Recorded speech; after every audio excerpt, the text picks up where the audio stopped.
Hi everyone. तो video start करने के पहले आपको एक डिस्क्लेमर दूंगा। डिस्क्लेमर ये है कि वीडियो जो है वो सिर्फ एजुकेशन पर्पस के लिए है। किसी भी तरह की इन्वेस्टमेंट एडवाइस नहीं है मेरी तरफ से, ना ही कोई मैं आपको बाय सेल की रिकमेंडेशन दे रहा हूँ उसके अंदर। आप वीडियो को देखें, एंड तक देखें, काफी कुछ आपको सीखने को मिलेगा, लेकिन एजुकेशन पर्पस के लिए। तो आज जो स्टॉक हम डिस्कस करेंगे वो है Kaynes technology India limited. Kaynes technology पे बहुत ज्यादा क्वेश्चंस आ रहे हैं कि स्टॉक में एक्चुअली में गड़बड़ क्या हुई है, क्योंकि जो स्टॉक लगभग 8,000 के लेवल पे ट्रेड कर रहा था वो स्टॉक आज यहाँ पे 4700 4800 के लेवल पे नीचे आ गया। क्लोज टू 40% की गिरावट हमें देखने को मिल रही है आज के प्राइस के हिसाब से। ठीक है, तो 40% किसी भी शेयर के अंदर करेक्शन होना छोटी मोटी बात नहीं है। It's a big correction. 20% तक फिर भी सही लगता है, उससे ज्यादा अगर हो जाए तो दिस मीन्स कुछ तो प्रॉब्लम है। क्या प्रॉब्लम है? इनकी रिजल्ट के अंदर इन्होंने अपनी कॉन्फ्रेंस कॉल दी है। आप अगर यहाँ एनएससी की साइट पर आएंगे, कॉन्फ्रेंस कॉल की रिकॉर्डिंग मिलेगी, वो आप सुन सकते हो। ट्रांसक्रिप्ट अभी नहीं आई है, इसलिए मैंने कुछ टाइप करा है यहाँ पर आपके लिए। पॉइंट्स हैं, सब नोट कर लिए। आपको एक एक पॉइंट मैं एक्सप्लेन कर दूंगा। प्लस ये इनकी प्रेजेंटेशन है, इसको भी एनालाइज करेंगे कि क्या क्या चीजें कंपनी ने यहाँ पे बताई हैं। तो वीडियो जो होगा प्रॉपर आपको नंबर बेस्ड होगा, कोई भी बात हवा में नहीं करेंगे कि ऐसा होगा वैसा होगा, नहीं। जो मैनेजमेंट कह रहा है, जो वैल्यूएशन दिख रहा है, जो कंपनी की प्रेजेंटेशन में दिख रहा है, सारी बात वो करेंगे। ठीक है, तो वीडियो को स्टार्ट करते हैं। केन्स टेक्नोलॉजी इंडिया लिमिटेड, जिन लोगों को नहीं पता केन्स क्या करता है, केन्स सेमीकंडक्टर्स बनाता है। आप अगर इनकी प्रेजेंटेशन के अंदर आएंगे तो आपको यहाँ पे काफी सारे प्रोडक्ट्स देखने को मिलेंगे जिसके बारे में उन्होंने बात करी हुई है। जैसे कि ये ऑटोमोटिव के लिए कुछ प्रोडक्ट्स बनाते हैं, इंडस्ट्रियल ईवी के लिए बनाते हैं, और plus aerospace, outer space, railway, internet of things. तो ये 4-5 कैटेगरी के लिए लोग प्रोडक्ट बनाते हैं। क्या प्रोडक्ट बनाते हैं?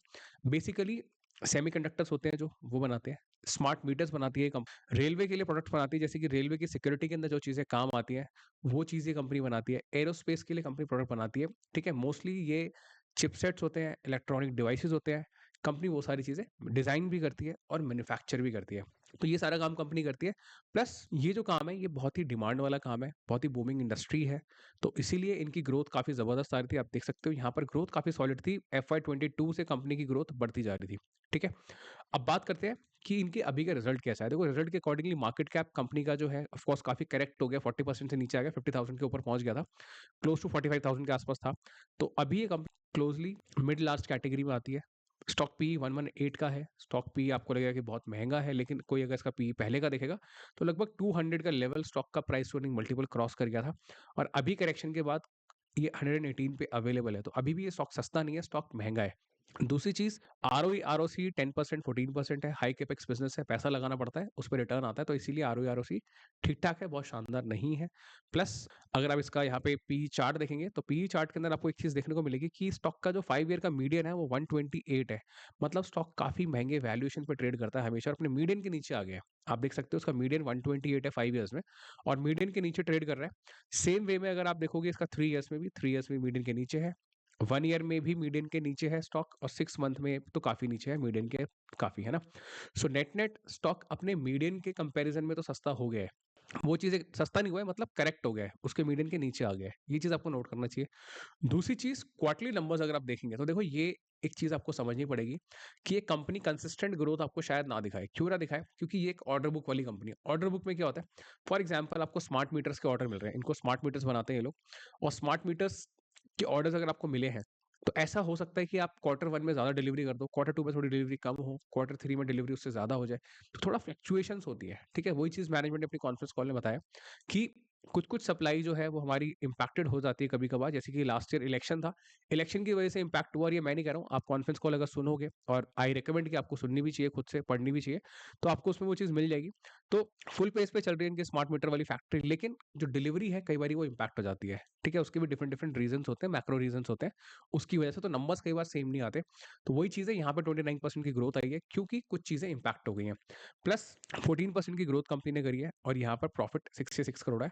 ऑफकोर्स जो ईपीएस है वो, जो मार्केट का इनका ईपीएस 2024 में था मार्च में 12.71 का, उससे कम रहा है, और ऑफकोर्स मार्केट ने वो करेक्शन दिया है। अब बात करते हैं कि इनके एनुअल नंबर्स में, एनुअल्स में कंपनी ग्रोथ कर रही है। बैलेंस शीट में इनके पास रिजर्व्स हेल्दी हैं। डेट कम है, कम इसलिए कह रहा हूँ क्योंकि 43 करोड़ की इनके पास लॉन्ग टर्म डेट है, 640 करोड़ की शॉर्ट टर्म डेट है, जो कि इनकी वर्किंग कैपिटल की है, मतलब वो जो इनको रिक्वायरमेंट्स होती है फंड्स की वो है। प्लस कैपिटल एक्सपेंडिचर सॉलिड है। प्लस इन्होंने कैपिटल एक्सपेंडिचर यहाँ पर भी बताया, बहुत जबरदस्त कंपनी करेगी। इन्होंने यहाँ कैपेक्स कितना दिया हुआ है आप देख सकते हो। जो इनके प्रोडक्ट हैं, ये प्रोडक्ट के नाम्स लिखे हुए हैं, तो टोटल 4800 करोड़ का कंपनी कैपेक्स करेगी, जिसमें से कुछ सब्सिडी गवर्नमेंट की साइड से मिलेगी, और ये FY 28 तक का इन्होंने नंबर बता दिया है। तो ये छोटा-मोटा नंबर नहीं है। आज हम 25 में चल रहे हैं, FY 25, 26, 27, 28 आने वाले 3 से 4 साल के आगे का जो कैपेक्स है, वो 4800 करोड़ का कंपनी करेगी और शुरुआत अभी से कर रही है उसकी। पीछे भी काफ़ी कैपेक्स किया है इन्होंने, प्लस जो कैपेक्स ये अभी इनका बचा हुआ है वो 200-300 करोड़ का, जो कि ये ईएमएस में करेंगे, ठीक है? प्लस सेमीकॉन के अंदर 3300 करोड़ कंपनी करेगी, सेमीकंडक्टर्स जिसको ये लोग कहते हैं। तो 70-75% जो है स्टेट और सेंट्रल गवर्नमेंट की तरफ से उनको सब्सिडी वगैरह मिल जाएगी। तो नेट-नेट कंपनी को एक रनवे दिख रहा है लॉन्ग टर्म का, जो उनकी प्रोडक्ट्स की रिक्वायरमेंट है, ठीक है? आगे अगर बात करें जो इनकी फैक्ट्रीज की, तो फैक्ट्रीज के अंदर कंपनी कह रही है हमने पोजीशन ले लिया है लैंड का, कहाँ पे? गुजरात में और एक तमिलनाडु के अंदर, जिसमें एक ओसैट फैक्ट्री लगाएंगे ये लोग। प्लस यहाँ पे हाई डेंसिटी पीसी बोर्ड होता है कि दो डिफरेंट प्रोडक्ट्स हैं, ये दोनों प्रोडक्ट्स के लिए कंपनी फैक्ट्री लगा रही है गुजरात में और एक तमिलनाडु में। प्लस यहाँ पे कंपनी ने कुछ लोगों को हायर वायर करना शुरू कर दिया, लोगों की ऑनबोर्डिंग चालू कर दिया, ताकि ओसैट फैक्ट्री जो है फुल पेस पे काम कर सके। इन्होंने मेजॉरिटी स्टेक लिया है एक AI based railway network solution company के अंदर, artificial intelligence based railway network solution, जो कि कंपनी का नाम है सेंसोनिक, जो कि ग्लोबली ऑपरेट करती है। इसको इसलिए एक्वायर किया ताकि ये लोग उस कंपनी के साथ मिल करके रेलवे नेटवर्क वाले सॉल्यूशंस बना सके और एक लेवरेज ले सके, फायदा ले सके।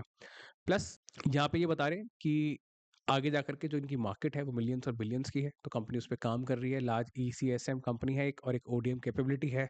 प्लस ऑर्डर बुक की बात करें अगर एरोस्पेस और डिफेंस ऑटोमोटिव में, मेडिकल आईटी में, हेल्दी ऑर्डर बुक है। ऑर्डर बुक आपको यहाँ दिखाया था मैं, आपको देखने में आसानी होगी। यहाँ पे अगर आप स्लाइड में आओगे तो कंपनी की ऑर्डर बुक 6000 करोड़ की है। ये नंबर मिलियंस में है, ठीक है? 60,000 मिलियन, तो क्लोजली 6000 करोड़ की ऑर्डर बुक है कंपनी के पास, which is very heavy.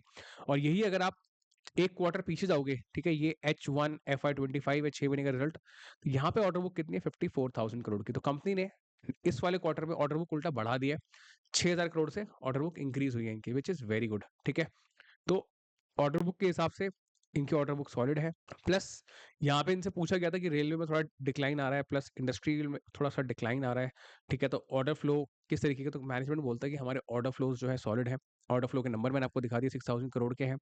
Plus इनका कहना है कि आगे जो बजट आएगा, और बजट बहुत इंपॉर्टेंट है जो भी आने वाला है, ठीक है, 1 फेब को, सैटरडे के दिन, तो वो बहुत एक क्लैरिटी देगा कि गवर्नमेंट जो है वो रेलवे में कितना खर्च कर रही है, गवर्नमेंट मेडिकल में कितना खर्च कर रही है, किस हिसाब से प्रोडक्ट की रिक्वायरमेंट्स आने वाली है। नो डाउट मैनेजमेंट जो है वो काफ़ी बुलिश है, लेकिन एज एन इन्वेस्टर हमें काफ़ी केयरफुल रहना चाहिए।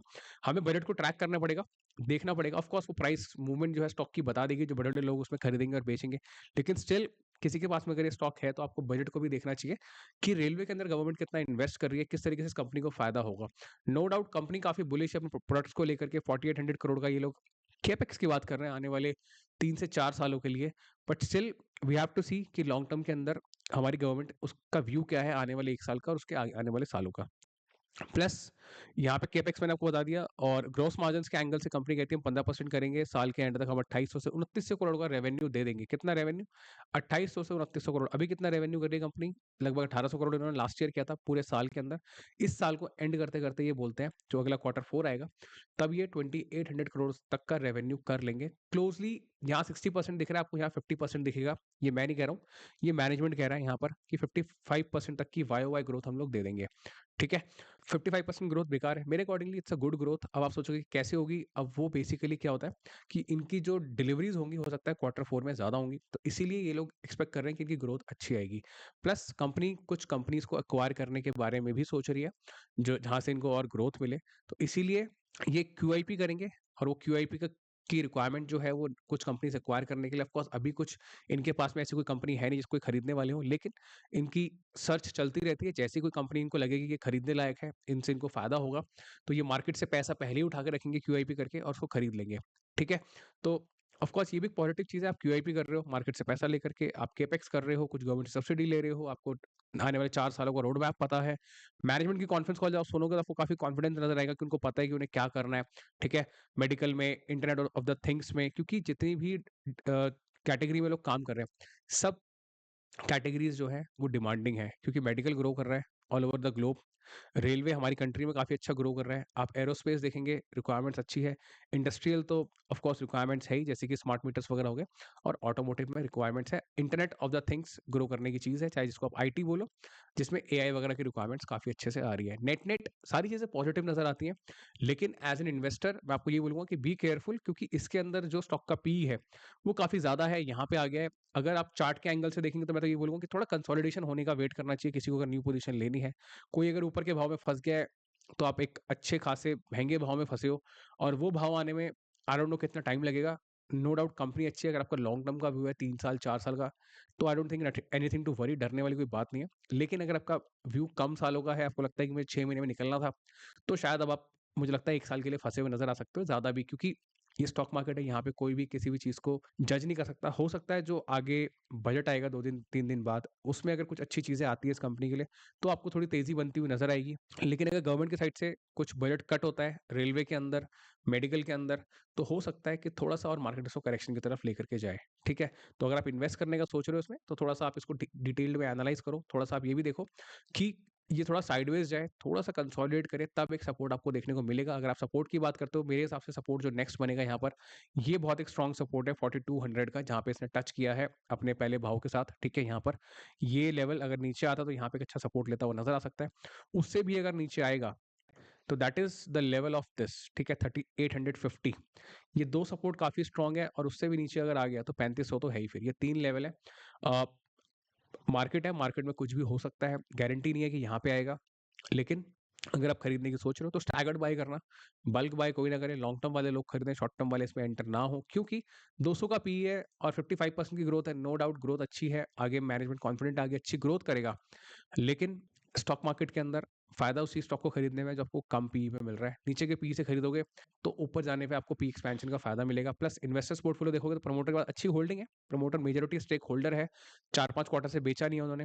एफआईआई के पास में अच्छी होल्डिंग है, लेकिन एफआईआई ने काफ़ी बिकवाली करी है, तो ये नंबर जनवरी दिसंबर का आएगा, मतलब जनवरी का आएगा तो कम आएगा।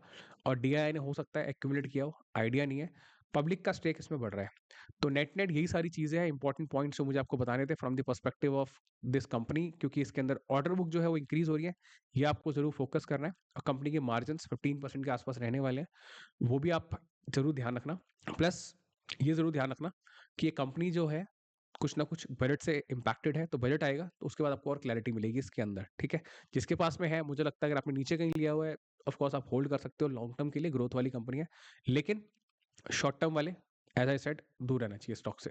नेट-नेट यही पूरा एनालिसिस है। अगर आपको वीडियो इन्फॉर्मेटिव लगा हो, हेल्पफुल लगा हो, तो प्लीज़ इन्फॉर्मेटिव ज़रूर लिखें, हेल्पफुल ज़रूर लिखें। आपके कमेंट से मुझे काफ़ी एप्रिसिएशन मिलता है। प्लस आप मेरे चैनल पे नए हो, तो आप सब्सक्राइब भी कर सकते हो। सब्सक्राइब करने का फ़ायदा ये होगा कि मैं आगे ऐसी डिटेल्ड एनालिसिस वीडियोज़ अलग-अलग स्टॉक्स के ऊपर लेके आता रहूँगा, जितने भी हमारे Q3 के रिजल्ट्स आ रहे हैं। डिटेल्ड एनालिसिस, कॉन्फ्रेंस कॉल वगैरह सब कुछ, ताकि कोई चीज़ मिस ना हो उसके अंदर।